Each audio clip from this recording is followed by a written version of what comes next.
अस्सलाम वालेकुम, good morning, warm welcome to सुबह की सोच। आप देख रहे हैं सुबह की सोच, मेरे साथ हैं हमेशा की तरह गजल अशरफ और मुझे कहते हैं हंसने लियाकत। आप सबको कहेंगे खुशामदीद और आप सबको कहेंगे जुम्मा मुबारक भी। और आज फिर एक बार फिर से माहौल बना हुआ था। माहौल रोज ही बनता है जब हम घर से निकलते हैं। और आज तो शदीद बारिश थी जब मैं घर से निकली तो एक ट्यूसडे वाले दिन बारिश थी और एक उसके बाद हमने देखा कि अभी हमें आज के दिन बड़ी इंटेंसिटी बारिश में नजर आई। बिल्कुल आप सही कह रहे हैं। और ये देखिए कि ये सिर्फ बाबरकत लोगों को, मतलब जो सुबह 6 बजे उठते हैं उनको ये नसीब होती है। उसके बाद हमें तो नसीब होती है, लेकिन ये बहुत लोगों के लिए ज़हमत भी होती है। जो लोग बाइक्स पे आते हैं ना, उनके लिए ज़हमत भी होती है कि वो बेचारे रुक रुक के आते हैं, फिर ऑफिस में आकर उनके काम भी होते हैं, काम डबल हो जाते हैं, क्योंकि ऑफिस वालों को तो नहीं पता कि हर शख्स बाइक पे आता है या नहीं आता। सो उनके लिए कहीं ना कहीं पे ये डिस्टर्बेंस भी क्रिएट करती है। टाइमिंग बड़ी इंपॉर्टेंट है बारिश की। जिस तरह से हमारी सियासत में चीजों की टाइमिंग बड़ी इंपॉर्टेंट है, बारिश में भी टाइमिंग बड़ी इंपॉर्टेंट है। पिछले हम कुछ दिनों से देख रहे हैं ये बारिशों का जो सिलसिला है लगातार इसी तरह से जारी है और कभी शदीद हो रही है, कभी कम हो रही है। और इसके साथ साथ बारिश का जिक्र हो ही रहा है तो ज़हमत की आपने बात की। बहुत सारे ऐसे घर भी हैं जो मुकम्मल तौर पर तबाह होते हुए भी हमने देखे, फुटेजेस आप देख रहे होंगे। फिर आपने बात की सियासत की, तो सियासत में आप देखिए बहुत बड़ी डेवलपमेंट हो रही है। एक तो ये है कि खान साहब को रात को 1 बजे लाया गया और उनको शिफा इंटरनेशनल हॉस्पिटल में चेक करवाया गया। अच्छा, उसके बाद ना पाकिस्तान तहरीक इंसाफ के जो जितने भी तज्जिए निगार हैं, उन्होंने कहा कि सिस्टम का सबसे बड़ा जो कारीगर है, जो बाप है, वो खान साहब हैं। पता नहीं क्या क्या उन्होंने कह दिया। फिर कुछ लोगों ने कहा डील नहीं हो रही, लेकिन वो जितने भी तज्जिए थे वो दरे के दरे रह गए, क्योंकि सुबह 5, साढ़े 5 या 6 बजे ये खबरें आना स्टार्ट हो चुकी थी कि उनको वापस अडयाला मुंतकिल कर दिया गया है। सो वो तमाम जो तज्जिया निगार थे उनके साथ तो प्रैंक हो ही गया, लेकिन अब देखते हैं कि सुप्रीम कोर्ट क्या करेगी। क्योंकि सुप्रीम कोर्ट ने कहा था कि उनको यहाँ पे आके रखा जाए अगली हेयरिंग तक, लेकिन एक जो हमारे जस्टिस साहब थे उन्होंने कहा था कि इनको वापस भी तो मुंतकिल करना है। तो वो भी शायद गवर्नमेंट आर्गू कर सकती है कि हमने तो आपकी ये जो इसमें लिखी हुई थी एक लाइन कि आपके आर्गूमेंट्स थे कि वापस तो आपने भेजना है, तो हमने टेस्ट वगैरह करवाएं और वापस भेज। बिल्कुल, बहुत सारे लोग अब ये भी बात कर रहे हैं कि गवर्नमेंट ने तौहीन अदालत की कार्रवाई से बचने के लिए पहले, क्योंकि उन्होंने दरख्वास्त भी दी थी, फिर अदालत की जानिब से एतराज़ात लगाकर उसको वापस कर दिया गया था, फिर फटाफट उनको मुंतकिल किया गया शिफा में, और फिर अभी सुबह 6 बजे की खबरें आ रही हैं कि वापस अडयाला जेल मुंतकिल कर दिया। अब इसके ऊपर कानूनी और आईनी राय क्या होगी ये देखना और सुनना भी बहुत इंपॉर्टेंट होगा। आगे चलकर हम इस पर इन डिटेल डिस्कशन भी करेंगे, लेकिन सबसे पहली स्टोरी जो आपको बतानी है, जो इम्पॉर्टेंट है, जो हम डेली आपको बताते हैं, वो है पेट्रोल के हवाले से। हुकूमत ने पेट्रोलियम मसनूआत की नई कीमतों का ऐलान कर दिया है। पेट्रोल डिवीजन की जानिब से जारी लामिया के मुताबिक हाई स्पीड डीजल की कीमत में ₹1.64 फी लीटर का इजाफा हुआ, जिसके बाद अब नई जो हाई स्पीड डीजल की कीमत है वो ₹364.70 फी लीटर हो गई है। पेट्रोलियम डिवीजन के मुताबिक पेट्रोल की नई फी लीटर कीमत में भी 27 पैसे का इजाफा किया गया है और पेट्रोल की नई कीमत ₹337.78 फी लीटर हो गई है और नई कीमतों का इत्तलाक 21 अगस्त के लिए है, यानी आज के लिए। ये जितनी भी पेट्रोल की प्राइसेस हैं उनमें उतार चढ़ाव का सिलसिला जारी है। चढ़ाव ज़्यादा होता है, उतार कम होता है। उतार जब भी होता है तो वो 50-75 पैसे होता है, लेकिन अगर हम महंगे करने की बात करें तो कभी ₹5 महंगा होता है, कभी ₹20 महंगा होता है। इसमें एक बहुत ही इंटरेस्टिंग डेवलपमेंट हुई थी कल प्राइम मिनिस्टर साहब के कहने पर, वो थी हाई स्पीड डीजल की कीमत को कम करने की। अब ये मैं बताना चाहता हूँ कि हाई स्पीड डीजल की कीमत कैसे कम हुई है, क्योंकि गवर्नमेंट तो कहती है ना कि आदमी मार्केट के साथ सारी चीज़ें। सो हुकूमत ने हाई स्पीड डीजल की कीमतों में इजाफे के असरात को महदूद रखने के लिए अप्रैल में इख्तियार किया गया फार्मूला एक बार फिर नाफिज कर दिया है, जिसके तहत डीजल का क्रैक स्प्रेड रेट जो कि $41.5 है। ये क्रैक स्प्रेड रेट क्या होता है वो मैं आपको बताता हूँ। ये $41.5 फी लीटर हमारी गवर्नमेंट ने मुकर्रर किया। आलमी मार्केट में ये मार्जिन तकरीबन $68 फी बैरल है और फी बैरल ही हमारी गवर्नमेंट ने भी नाफिज किया था। बैग पार्डन, इस इकदाम के नतीजे में मुल्क में हाई स्पीड डीजल की कीमत में तकरीबन ₹32.63 फी लीटर कमी की गई। हाई स्पीड डीजल की कीमत में इतनी बड़ी कमी ईरान जंग के शुरू होने के बाद दूसरी मरतबा की गई है। इस मकसद के लिए जो मकामी रिफाइनरीज हैं उन्होंने एक बार फिर अपने मुनाफे का हिस्सा छोड़ने पर रजामंदी जाहिर की, ताकि आलमी मंडी में तेल की कीमतों में गैर मामूली इजाफे का बोझ बराह रास्त सार्फिन पर मुंतकिल हो सके। ये जो फार्मूला है और ये जो क्रैक स्प्रेड है, ये क्या चीज़ है मैं आपको बताता चलूँ कि ये जो सबसे पहले आपने पेट्रोलियम मसनूआत को समझना है कि क्रूड ऑयल होता है, क्रूड ऑयल से कन्वर्जन होती है, क्रूड ऑयल से कन्वर्ट होके डीजल भी बनता है, क्रूड ऑयल से कन्वर्ट होके पेट्रोल भी बनता है और फिर रिफाइंड जो बहुत अच्छा पेट्रोल होता है वो आप हाई ऑक्टेन की सूरत में ख़रीदते हैं। ये जो रिफाइनरी कॉस्ट है ये आलमी मार्केट में डिफाइन की जाती है क्रैक स्प्रेड की। सो उस रिफाइनरी कॉस्ट को, क्योंकि अब जो मकामी सतह पे रिफाइनरीज हमारी काफ़ी हैं जो कि लोकली पाकिस्तान में काम कर रही हैं, उनसे गवर्नमेंट ने रिक्वेस्ट की कि आप ये जो मार्जिन है अपना कम करें और ये जो रिफाइंड ऑयल है ये हमें कम दामों में बेचें, क्योंकि आप तो क्रूड से लेते हैं और बाकी अपनी आपके ऊपर प्रॉफिट मार्जिन होते हैं। सो उन्होंने अपना प्रॉफिट मार्जिन कम किया है सारिफिन के लिए। सो इस तरह से क्रैक स्प्रेड का इस्तेमाल करते हुए गवर्नमेंट ने 32 रुपये डीजल पे कमी की है। बिल्कुल जी, उम्मीद करती हूँ कि आपको ये हसनैन ने जिस तरह से आपको समझाया आपको समझ आ गया होगा। मुझे समझ आ गई है, तो मैं इसलिए कहा कि उन लोगों को भी समझ आपको समझ आ गया, सबको समझ आ गया। अब आगे बढ़ते हैं। फैसले तो बहुत सारे हो रहे हैं, लेकिन एक और अहम फैसला भी कर लिया गया और वो ये है कि वफाकी हुकूमत ने सोशल मीडिया के इस्तेमाल के हवाले से सिविल सर्विस कंडक्ट रूल की खिलाफ वर्जी के मुर्तकब मुलाजमीन के खिलाफ कार्रवाई का उसूली फैसला करते हुए अब सरकारी मुलाजमीन के ज़ाती सोशल मीडिया अकाउंट्स की भी कड़ी निगरानी शुरू कर दी गई है। ज़राए ये बताते हैं कि हुकूमत मुखालिफ सरगर्मियों या फिर बयानिए की तशहीर में मुलव्वस जो सरकारी मुलाजमीन हैं उनके खिलाफ कार्रवाई होगी, जबकि गुमनाम या फिर फर्जी अकाउंट से हुकूमत या इदारों को बदनाम करने वालों को भी नहीं छोड़ा जाएगा।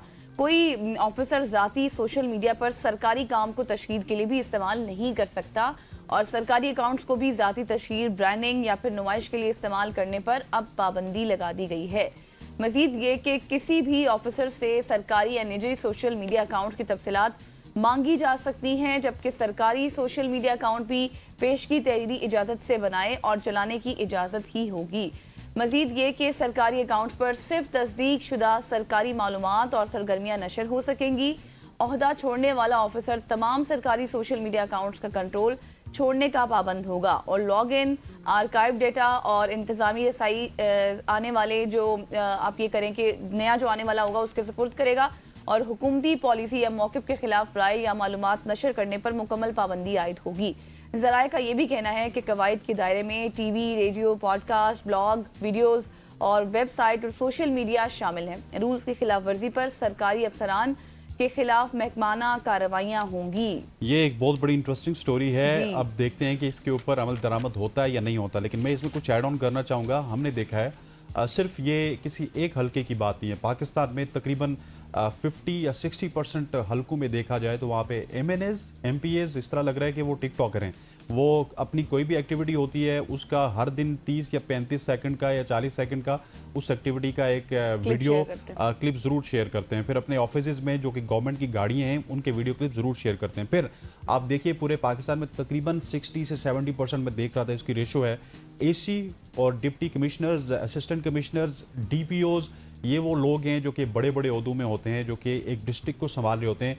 ये तमाम तर लोग अपनी वीडियोस को शेयर करते हैं। अगर खुद नहीं करते तो मैंने तो ऐसे भी देखा है कि कुछ ऐसे कमिश्नर्स हैं जिन्होंने अपने फैंस, अपने नाम से उनके सामने फैंस लिखा हुआ है, उनका नाम लिखा हुआ है, उनसे अकाउंट्स चला रहे हैं और वो कभी उनके किसी के साथ मिलने की तस्वीर शेयर कर रहे हैं, कभी किसी के साथ मिलने की वीडियो शेयर कर रहे हैं, कभी उनकी किसी कामयाबी की वीडियो शेयर कर रहे हैं, कभी उनके हज और उम्रे पे जाने की वीडियो शेयर कर रहे हैं, कभी उनके बच्चों के हवाले से वीडियो शेयर कर रहे हैं। सो ये बहुत बड़े लेवल पर हमारे यहाँ ये तमाम तर चीज़ें हमारे सिस्टम में आ चुकी हैं। ये गवर्नमेंट ने ये डिसाइड तो किया है, लेकिन क्या वो ACs, वो DCs, वो MNAs, वो MPAs, वो DPO इन सबको रोक सकेंगे? That is a very interesting question. ये खबर अभी तक तो हम शेयर कर रहे हैं, लेकिन अक्सर हम जिक्र करते रहते हैं ना कि इम्प्लीमेंटेशन नहीं हो रही। अब महकमा तालीम में भर्ती हुआ था और 30 साल में तरक्की करते हुए असिस्टेंट प्रोफेसर के ओहदे तक पहुंचा था। हायर एजुकेशन कमीशन HEC के मुताबिक डिग्रियां मनसूख होने पर जालसाज शख्स को नौकरी से बरतरफ करने का नोटिफिकेशन जारी किया गया, जबकि प्रोफेसर से 30 साल की तनख्वाहें और मराहत भी वापस ले ली गई हैं। तो जी ऐसे भी होता है कि इतने अरसे तक नौकरी भी की, सरकारी नौकरी भी की और फिर मेडल्स भी बनवाए और पेपर्स भी किसी और से दिलवाए। बताने का मकसद ये है कि आप कहीं ना कहीं कभी ना कभी एक्सपोज ज़रूर हो जाते हैं। जितनी मर्जी आप फेक काम करके आप आगे आ जाएं, लेकिन कभी ना कभी आपने एक्सपोज ज़रूर होना होता है जब आपके पास स्किल्स नहीं होती। तो आगे बढ़ते हैं जी, आपको बताते हैं कि अब टिकटॉक सार्फिन में बहुत ऐसे भी हैं जो अपने दोस्तों को रकम भी बेच सकेंगे। ब्लूमबर्ग की एक रिपोर्ट के मुताबिक टिकटॉक की जानिब से एक ऐसे फीचर पर काम किया जा रहा है जिसके ज़रिए सार्फिन एक दूसरे को डायरेक्ट मैसेजेस और इसके साथ साथ रकम भी बेच सकते हैं। जब भी इस फीचर को मुतारिफ कराया जाएगा तो कंपनी की जानिब से टिकटॉक के ज़रिए ये सहूलत फराहम की जाएगी। टिकटॉक पे सर्विस पहले ही जनूब मशरकी एशिया में टिकटॉक शॉप से खरीदारी के लिए दस्तयाब है। रिपोर्ट्स के मुताबिक इस फीचर का कोड अमेरिका में आईफोन्स के लिए टिकटॉक ऐप के अंदर नजर आया है। इस कोड से इंडिया ये मिला है कि रकम भेजने वाला पेमेंट के साथ मैसेजेस को भी ऐड कर सकेगा। कंपनी ने इस हवाले से ये भी बताया कि अभी इस फीचर की आजमाइश नहीं की जा रही है, जिससे ये इंडिया मिलता है कि अभी इब्तदाई मराहिल में ये फीचर है। इसलिए ये कहना मुश्किल है कि अब कब और किन ममालिक में मुतारिफ करवाया जाएगा। वाज़ेह रहे कि ये पहली बार नहीं है जब टिकटॉक की जानिब से मालियाती सर्विसेज को वीडियो शेयरिंग प्लेटफॉर्म का हिस्सा बनाया जा रहा है। 2026 के शुरू की एक रिपोर्ट के मुताबिक अगर मैं आपको बताऊं तो टिकटॉक ने ब्राज़ील के मरकजी बैंक में दरख्वास्त जमा करवाई थी ताकि वो फाइनेंशियल टेक्नोलॉजी कंपनी के तौर पर कर्जे और पेमेंट सर्विसेज सार्फिन को फराहम कर सके। वैसे तो टिकटॉक को सोशल मीडिया प्लेटफॉर्म करार दिया जाता है, हम कहते हैं, मगर ये कंपनी बतदरीज दीगर शोबों में भी कदम जमा रही है। मिसाल के तौर पर आप सर्च कह सकते हैं, टिकटॉक शॉप कह लें, इसके साथ साथ गेम्स कह लें, होटल बुकिंग कह लें, दीगर पेमेंट सर्विस फराहम करके टिकटॉक इस शोबे में मौजूदा जो दीगर कंपनियां हैं उसको भी टक्कर देना चाहता है। Very interesting one. और ये सिर्फ टिकटॉक नहीं कर रहा। अब अगर अब टिकटॉक की बात करेंगे, इस पूरी स्टोरी से हमें ये समझ आई कि टिकटॉक अब डिजिटल बैंकिंग की तरफ आएगा। अब आप एक दूसरे को पैसे भी भेज सकते हैं, उसके बाद आप देखेंगे कि आपके अकाउंट में किस हद तक अमाउंट बाकी है। सो ये एक प्लेटफॉर्म था, उसको उन्होंने अपने डिजिटल प्लेटफॉर्म पे वो यूज़ करेंगे। लेकिन अब इसमें मुझे ये भी खदशा है कि हमारे जो क्योंकि मैं देख रहा हूँ हमारे OTT प्लेटफॉर्म्स हैं, जिस तरह से हमारे यहाँ पॉपुलर तमाशा है, टैब मैड है, उन OTT प्लेटफॉर्म स्पेशली अगर तमाशा की बात की जाए, वहाँ पे भी रील्स का ऑप्शन आ चुका है। आप आहिस्ता आहिस्ता रील्स देख सकते हैं। तो फिर हमारे बैंक्स में ये सोचेंगे कि अगर ये सोशल मीडिया प्लेटफॉर्म्स इन सब ने डिजिटल बैंक बनना है तो क्यों ना हम डिजिटल बैंक होते हुए अपने सार्फिन के लिए रील्स भी इंट्रोड्यूस करवा दें, अपने सार्फिन के लिए पिक्चर्स का भी कॉन्सेप्ट इंट्रोड्यूस करवा दें और उनके लिए वीडियोस का भी कॉन्सेप्ट इंट्रोड्यूस करवा दें, क्योंकि प्लेटफॉर्म उनके पास भी मौजूद है, एप्लीकेशन उनके पास भी मौजूद है और तमाम तर डाटा को वो सेव भी रख रहे हैं। तो उसमें एक दो फीचर्स उन्होंने इनकॉर्पोरेट कर रहे हैं। तो आने वाले दिनों में बहुत इंटरेस्टिंग आपको चीजें नजर आ सकती हैं। टिकटॉक पे आपको बैंक नजर आएंगे तो हो सकता है कि बैंक वाली ऐप पे आपको टिकटॉक की वीडियोस नजर आना स्टार्ट हो जाए या फिर उनकी अपना ही कंटेंट वहां पे नजर आना स्टार्ट हो जाए। खवातीन उज़्ज़ात, आगे बढ़ते हैं और अब बात करते हैं चीन के हवाले से। चीन में एक माँ और बेटे की 5 साल की मेहनत से तैयार होने वाली एनिमेटेड फिल्म न्यू लाई ने नाकाम आगाज के बाद अचानक ऐसी मकबूलियत हासिल की कि उसकी कमाई लाखों डॉलर्स तक पहुंच गई है।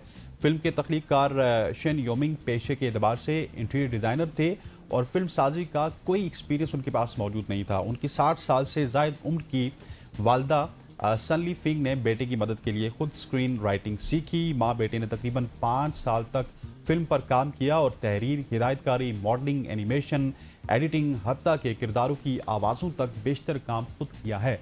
फिल्म के इख्तितामी गाने को भी शिन की वालदा ने तहरीर किया और फिल्म को 5 अगस्त को 245 सिनेमाघरों में रिलीज़ किया गया। लेकिन ना कोई बड़ा तशहीरी बजट था, ना ट्रेलर, ना ही मुनासिब पोस्टर। नतीजतन पहले 9 दिन में फिल्म के सिर्फ 236 टिकट फरोख्त किए गए और तकरीबन 7,169 युआन की आमदनी हुई। सूरत हाल यहाँ तक पहुँच गई कि 14 अगस्त तक पूरे चीन में सिर्फ 4 सिनेमाघर ये फिल्म दिखा रहे थे और कहानी ने इस वक्त हैरान को मोड़ लिया जब किसी शख्स ने फिल्म का एक क्लिप बनाकर सोशल मीडिया पर शेयर कर दिया। वीडियो वायरल हुई तो लोगों की दिलचस्पी अचानक बढ़ने लगी और सिनेमाघरों ने फिल्म के शोज़ में तेज़ी से इजाफा कर दिया। रिपोर्ट के मुताबिक रोज़ाना स्क्रीन्स की तादाद 6 से बढ़ाकर 11,959 तक जा पहुंची है, जबकि फिल्म की मजमूई आमदनी 24.5 मिलियन युआन यानी कि तकरीबन 3.4 मिलियन डॉलर तक पहुंच गई है। सोशल मीडिया पर फिल्म के क्लिप्स वायरल हुए तो लोगों में ये जानने का तजस्सुस बढ़ा कि आखिर ये फिल्म ऐसी क्यों है। अमूमन सिनेमा में लगी फिल्मों पर मेहनत की जाती है और उसको अच्छा बनाया जाता है, मगर इस फिल्म में बिल्कुल मेहनत नहीं की गई और बहुत बुरा बनाया गया और इसी वजह से नाज़रीन ने बड़ी तादाद में सिनेमाघरों का रुख करना शुरू कर दिया। फिल्म की बढ़ती मकबूलियत के बाद इसे 2026 में चीन के नुमाया एनिमेटेड फिल्म्स में शामिल कर लिया गया, जबकि इसके सीक्वल पर भी काम शुरू कर दिया गया।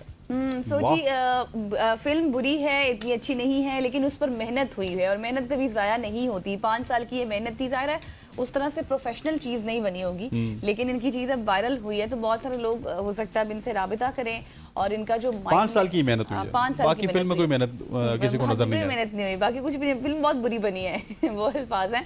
तो ये है कि जो 5 साल उन्होंने ज़ाया किए बुरी फिल्म बनाने में, अब उनको उस हवाले से पे भी किया जा रहा है और हो सकता है कि आगे इनके आइडियाज़ भी शेयर करें और फिर इसके साथ साथ अच्छी अच्छी जो फिल्म है, प्रोडक्शन है, वो मज़ीद बेहतरी की जानिब भी जाए। ये थी हमारी आज की सोशल ट्रेंडिंग स्टोरीज। अब लेते हैं एक शॉर्ट सी, बस आएंगे कुछ अहम मामलात हैं जिस पर हमने डिस्कशन करनी है। Stay with us.